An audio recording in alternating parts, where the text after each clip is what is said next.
Olá pessoal, boa tarde. Tínhamos iniciado no programa anterior, ou na live anterior, a história da pintura na madeira no início do século XX e, portanto, que iria cobrir também o período da Grande Guerra. Tínhamos falado dos irmãos Franco, do pintor Miguéis, Alfredo Miguéis, dos estrangeiros que cruzaram o arquipélago, como Luigi Manini, Rafael Busoni e muitos outros, e muito especialmente Max Römer, que veio a ser um artista que se fixou na Madeira para sempre e que falaremos hoje se tivermos tempo. E tínhamos falado de Henrique Franco, um dos irmãos Franco, e tínhamos efetivamente terminado com a obra deste pintor. Hoje iremos falar do irmão dele, do Francisco Franco. Francisco Franco nasceu em 1885 e morreu em 1955. Portanto, este foi um pintor, mas também um escultor, como veremos ao longo da leitura deste texto de que vos vou dar conhecimento e que foi extraído também do mesmo livro que escrevi sobre a Ilha da Madeira nas primeiras décadas do século XX, portanto, intitulado A Verdade Madeirense e a Grande Guerra. Então, o Francisco Franco cursou na Academia Real de Belas Artes entre 1902 e 1909, onde foi discípulo do mestre Francisco Simões de Almeida, um nome à época muito conhecido como mestre pintor. Viajou para Paris nesse último ano, tendo absorvido profundas experiências modernistas nessa cidade. Recebeu as influências dos expressionistas Rodin, Bourdelle, Matisse e Giacometti, entre outros. Portanto, ele deu-se com os expoentes máximos da pintura naquela época em Paris. Tal como seu irmão, Henrique Franco, não é? Também este madeirense ganhou por concurso o prémio de uma pensão que o legado de Valmor lhe concedeu para estudar em França, o que era muitíssimo vantajoso para estes artistas, depois de ter produzido um alto relevo de temática clássica intitulado A Justiça de Salomão. Partiu então para Paris, acompanhado pelos pintores Santa Rita, de quem também já falámos quando falámos da pintura em Portugal continental, e do pintor Dórlio Gomes. Os três foram juntos para Paris. Foi aluno do escultor Mercier na Escola de Belas Artes e no ano seguinte viajou para a Bélgica e para a Holanda. As suas obras de cariz modernista são Cabeça de Rapaz e Cabeça de Semeador, embora esta última apresente anatomia clássica. Nas xilogravuras de camponeses podem descobrir-se características da arte de Modigliani, que também foi um pintor italiano que o influenciou. As xilogravuras que se destinavam a ilustrar um livro de poemas intitulado Descaminho, escrito por Cabral do Nascimento, evidenciam bem a arte de Chagall e de Émile Nolde, outros pintores que também vieram a influenciá-lo na sua obra. A sua cabeça do anjo implorante exprime grande intensidade dramática, devendo-se a sua inspiração a Rodin, um outro que também contribuiu para o crescimento deste pintor. Em Cena de Café, tentou novas experiências à luz de Matisse. Portanto, ele sofreu a influência dos pintores da época e, digamos que, modernista como era, interessou-se também pela xilogravura. Em 1914, devido ao início da Grande Guerra, regressou à sua terra natal que era a madeira, e realizou, entre outras obras, uma intitulada Viola, talhada diretamente na madeira. O busto do Dr. Vieira de Castro, o busto do Dr. Teixeira Direito, a imagem de Nossa Senhora da Paz e uma outra intitulada Velho, tendo este último sido talhado em madeira de urze. Portanto, a talha em madeira foi outra das suas interessantes produções e portanto, por aqui se via a originalidade da obra do pintor. Embora a escultura madeirense não seja objeto do estudo propriamente nesta obra, porque eu limitei-me à pintura, porque senão a obra estender-se-ia muito mais se eu me interessasse pela arquitetura e pela escultura. Não deixa, contudo, de se poder registar a obra escultórica deste importante artista, já que estamos a falar na Madeira, um território não muito vasto, e, portanto, vamos consagrar também a parte de escultura que pertence à obra do mesmo artista, excepcionalmente, porque é meritório que o façamos. E, portanto, esta obra escultórica estava enquadrada no ciclo de aprendizagem que ele encetou na Madeira e depois continuou em Portugal continental e na Europa. Mesmo porque vai alternando a pintura e a escultura, não é? Portanto, Francisco Franco executou 4 monumentos públicos como busto simbólico de aviador, que se refere ao primeiro raio aéreo de Gago Coutinho e Sacadura Cabral em 1921.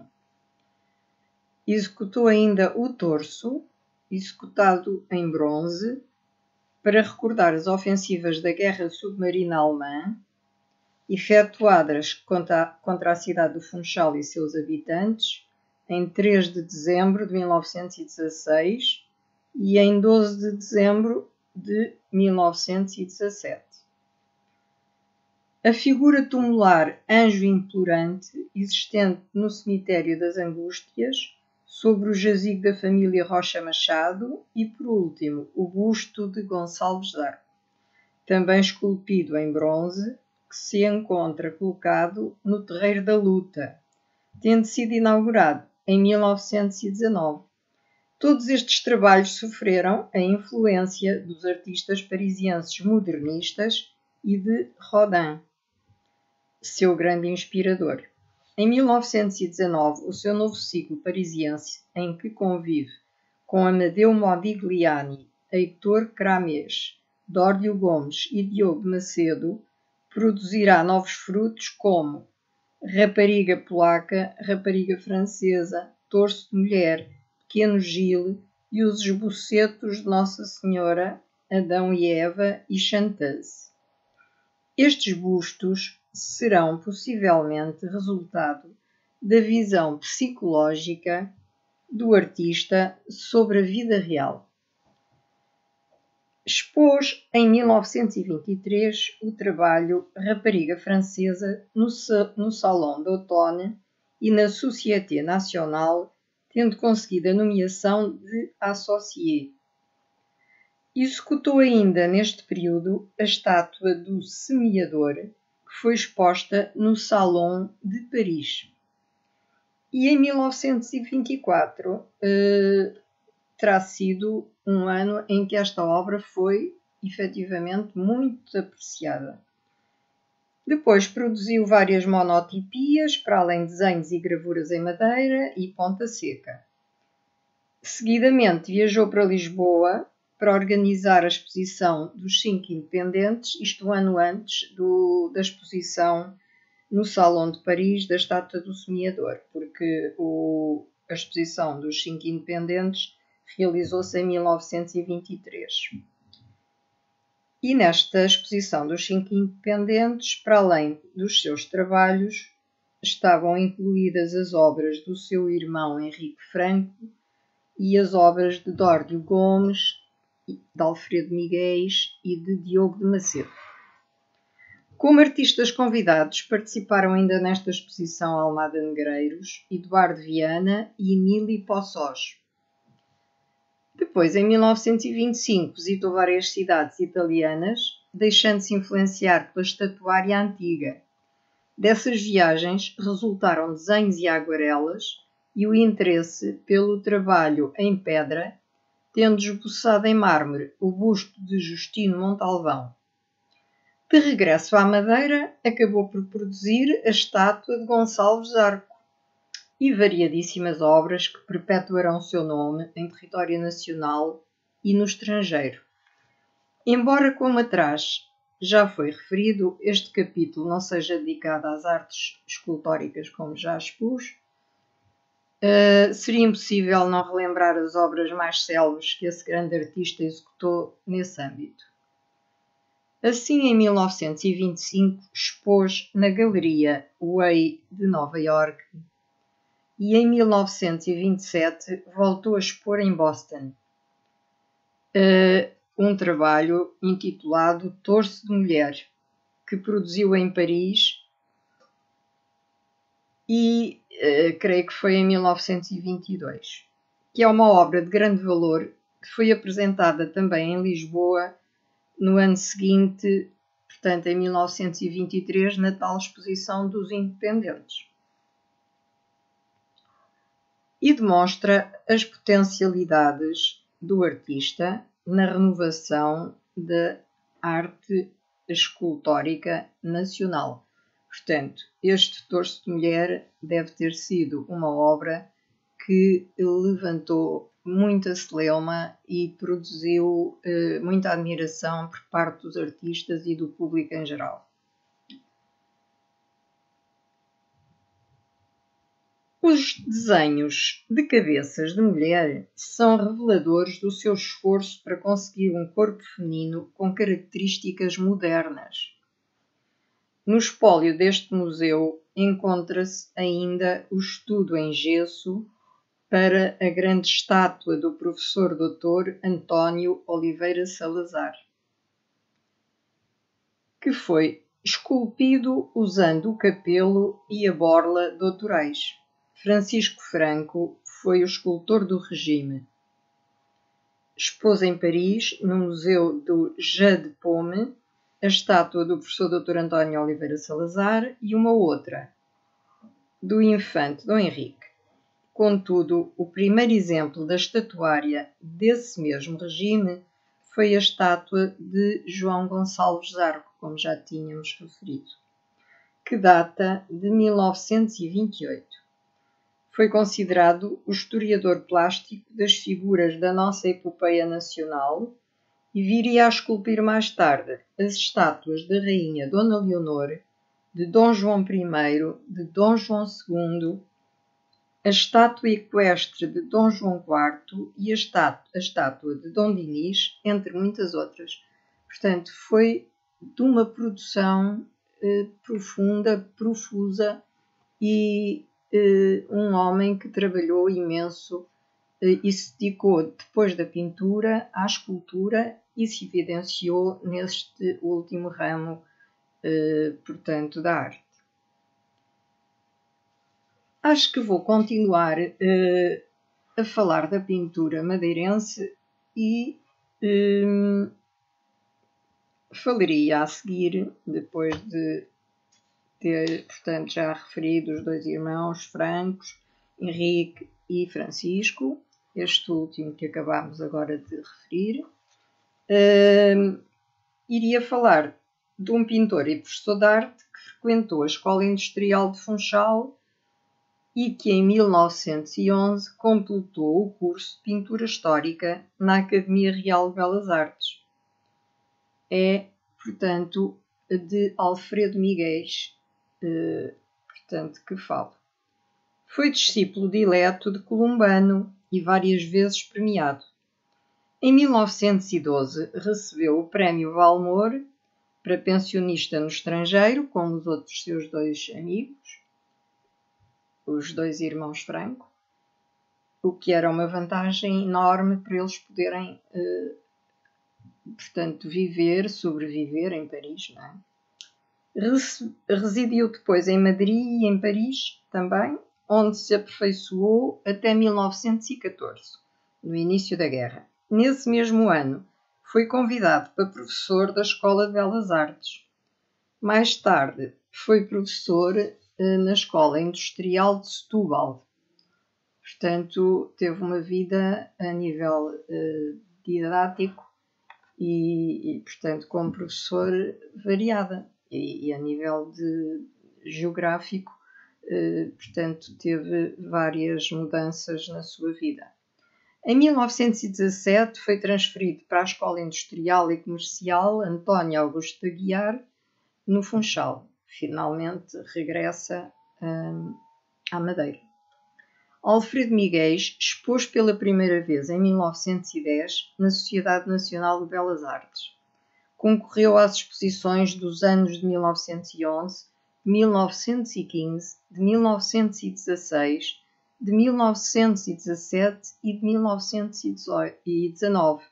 Imagine-se como foi o trabalho deste pintor. Foi de uma grande intensidade. Tendo obtido prémios de menção honrosa, 3 terceiras medalhas e uma segunda medalha em 1916.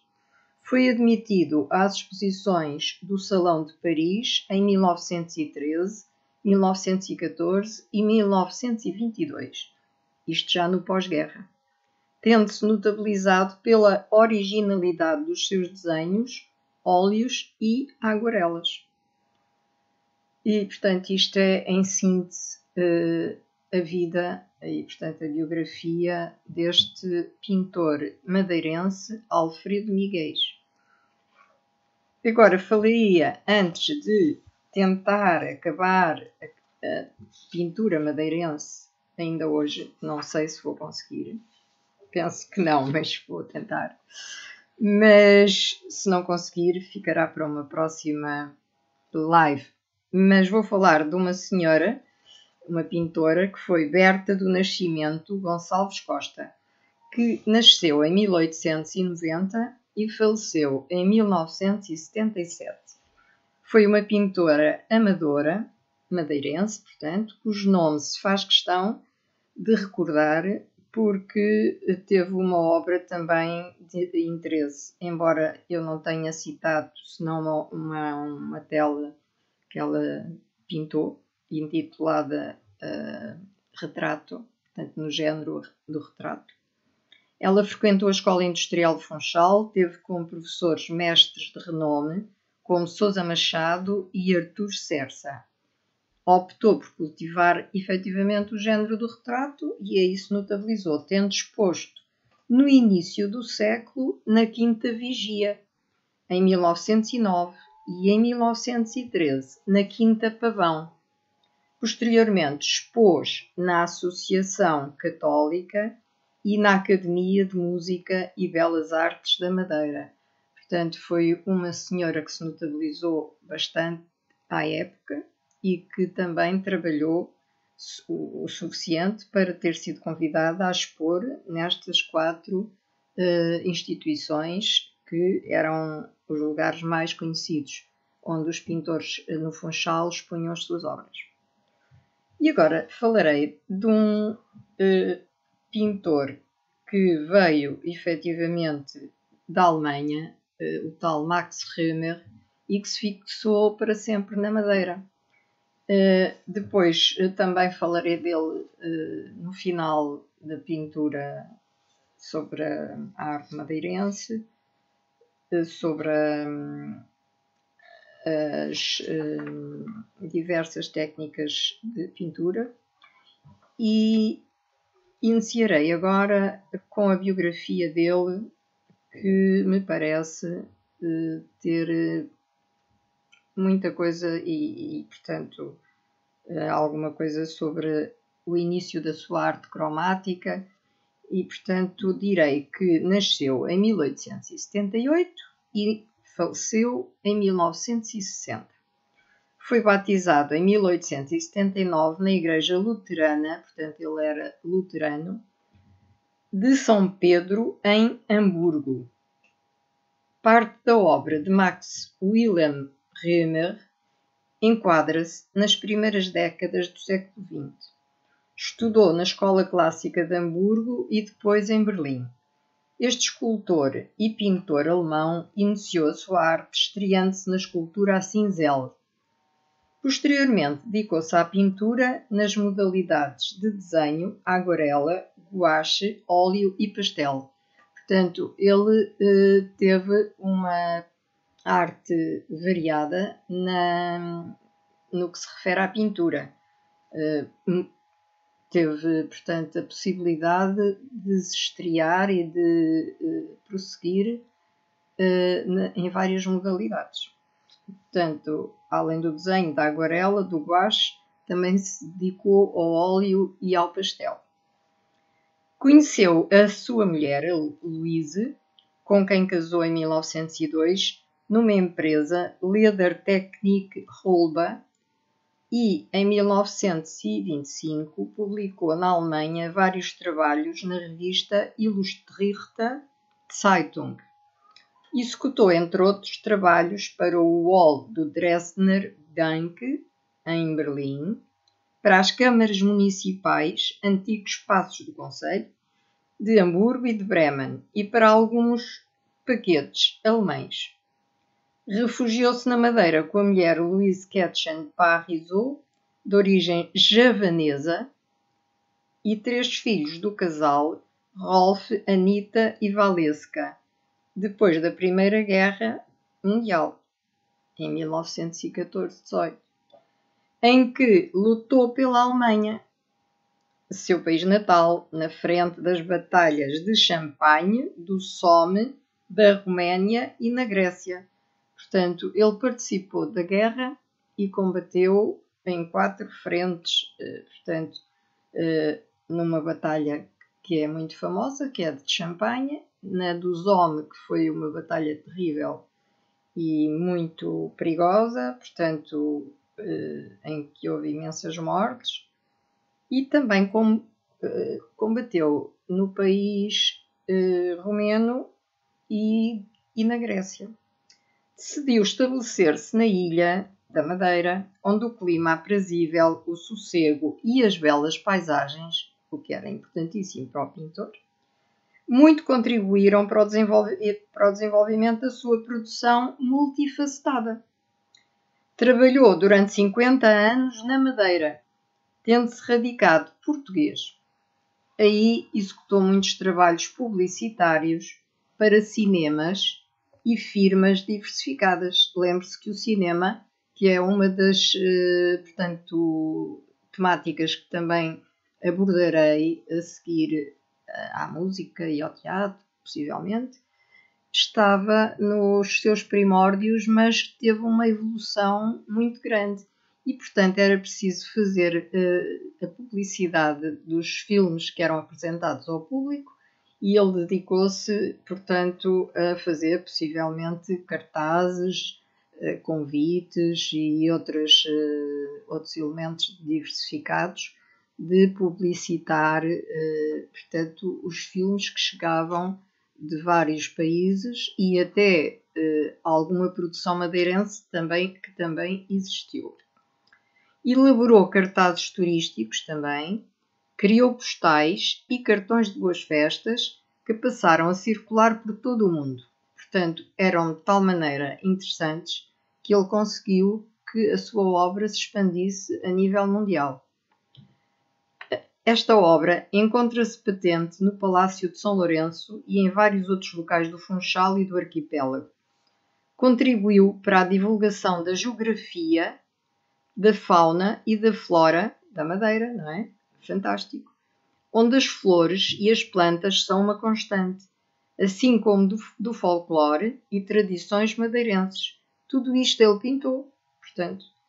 Pintou com uma cromática surpreendente múltiplas paisagens, incluindo marinhas. Ao fazer referência aos artistas plásticos e às respectivas obras que foram em número diminuto nas primeiras décadas do século XX na Madeira, não se poderia deixar de investigar a existência de possíveis espólios desse período histórico. E Portanto, eu fui ver o que poderia existir na Fortaleza Palácio de São Lourenço, no Funchal, que foi residência de capitães, donatários e governadores da Madeira. Portanto, quando começou a colonização da Madeira, esta Fortaleza Palácio de São Lourenço foi a residência dos capitães donatários e dos governadores. Classificada como Monumento Nacional em 1943, foi a partir de 1955 que o Palácio de São Lourenço abriu as suas portas aos turistas e visitantes que passaram a poder apreciar no seu interior obras do século XVII ao século XX. Aproveito aqui para fazer um pouquinho de publicidade, portanto, aqui ao Palácio de São Lourenço, já que estamos a falar de pintura, cujo espólio, em grande parte, se encontra neste palácio. A sua construção teve início no segundo quartel do século XVI, só ficando concluída no período filipino. Portanto, levou bastante tempo a ser construída todo o palácio, a fortaleza e o palácio. Passou a designar-se entre 1612 e 1620 por Fortaleza de São Lourenço, que era o santo padroeiro do rei Habsburgo Filipe II, que reinava em Portugal e Castela. No último quartel do século XVIII, depois da construção do andar nobre, passou a usar-se a denominação de palácio. De antes era só fortaleza, depois começou a chamar-se palácio. Digamos que então no último quartel do século XVIII. A separação dos poderes civil e militar, que ocorreu em 1836, refletiu-se na divisão da fortaleza-palácio, ou seja, entre o quartel do governador militar e a residência do governador civil, que por sua vez, portanto já estávamos no século XIX, que por sua vez passou a ser desde 1976 a residência oficial do Ministro da República para a Região Autónoma da Madeira, a RAME, como normalmente soletrávamos e abreviávamos. E então, no museu existem atualmente duas gerências, uma gerência civil e outra gerência militar. Aí se podem admirar algumas pinturas da autoria do pintor Max Römer, que já citámos, até ao final deste brevíssimo trecho, antes de falar do Palácio de São Lourenço, que veio fixar-se na Madeira, então, a partir de 1922, e tinha, nessa época, já 44 anos de idade, cujas obras de maior relevo nesta ilha se situam nas décadas entre 30 e 40. Por volta de 1938, Max Römer terá pintado um quadro retratando um capitão do século XIX, considerado o governador do liberalismo, José Silvestre Ribeiro. Este retrato encontra-se na sala de entrada, que é a sala dos retratos dos primeiros capitães donatários e de alguns governadores da Madeira dos séculos XVII a XIX, cujos autores são desconhecidos. Na sala vermelha do andar nobre, as paredes pintadas desde 1939 por Max Römer apresentam motivos decorativos, condizentes com o mobiliário francês estilo Bolle de meados do século XIX, que veio do Palácio Nacional da Ajuda. É interessantíssimo conhecer estes factos. Do mesmo pintor encontram-se ainda na Sala Verde ou Império, a chamada Sala de Banquetes do Palácio, os painéis do teto, pintados no início da década de 40. Estes painéis apresentam 4 telas com motivos alegóricos de temática regional, valorizando a história e a riqueza da terra e dos mares madeirenses. Regressando à história do Palácio de São Lourenço, depois de sucintamente nos termos referido à produção de Max Römer, não poderia deixar de salientar a ação do Visconde da Ribeira Brava, de que já falámos anteriormente, em prol do palácio, cujo interior melhorou com mobiliário oriundo de vários palácios nacionais portugueses e dos sanatórios da Madeira. Mais tarde, nos anos 40, também o Dr. José Nosolini Pinto Osório, antes de sair do governo, melhorou a aparência das salas de recepção, executando obras e promovendo a decoração das mesmas, depois de adquirir móveis e uma galeria de quadros ao Museu de Arte Antiga, a outros palácios nacionais e a uma repartição pública do Funchal. Portanto, a nível de conteúdos deste Palácio de São Lourenço e das suas diversificações ao longo do tempo, no sentido de o melhorar, quer no seu aspecto quanto à pintura, quer na sua decoração, quanto à aquisição de móveis, muito foi feito portanto, pelos governantes, pelos governadores à época, e Max Römer teve uma função primordial porque pintou o que lhe foi pedido, nomeadamente as paredes da Sala Vermelha, e também pintou, como já se disse, um capitão donatário que era o governador do liberalismo, José Silvestre Ribeiro. Penso que por hoje não prosseguirei, porque senão as pessoas que estão a seguir com muito interesse, que eu sei que estarão a seguir com interesse, especialmente os madeirenses, podem não fixar tudo o que eu estou a sintetizar, embora sintético é muito material de uma vez só, e na próxima live continuarei para acabarmos este capítulo sobre a pintura na madeira, que é realmente muito, muito interessante e que quase todo o público em Portugal continental desconhece. Então, até à próxima live, fiquem bem e tchau, pessoal!